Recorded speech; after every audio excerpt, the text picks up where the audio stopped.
लागे बाटलाव मन में बात कवन भरल हो। बोला बोला ए फूलल काहे मुँह बाटे चेहरा उतरल हो। लागे बाटलाव मन में बात कवन भरल हो। ना जाने हो पिया के कर नजरिया गड़ल हो। साड़ी के मोतिया झड़ल हो। ना जाने हो पिया के कर नजरिया गड़ल हो। साड़ी के मोतिया झड़ल हो। साड़ी के मोतिया झड़ल हो। साड़ी के मोतिया झड़ल हो।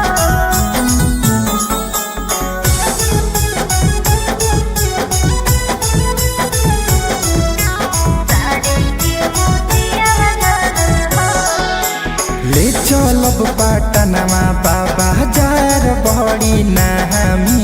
जैसन जैसन कहबू साड़ी किन देहब दामी। दिहलो एगो साड़ी जब केतना हम रटहनी। दिलस नजरिया ये माई कवन बतर कटहनी। ओहो कर नाही चिंता कवन दिन गुजरल हो। कर नाही चिंता कवन दिन गुजरल हो। ना जाने हो पिया के कर नजरिया गड़ल हो। साड़ी के मोतिया झड़ल हो। ना जाने हो पिया के कर नजरिया गड़ल हो। साड़ी के मोतिया झड़ल हो। साड़ी के मोतिया झड़ल हो। साड़ी के मोतिया झड़ल हो। जवन तोहर मन करी करी हो पसन हो। तीज त्योहार चाहे पेनी हो हरदम हो।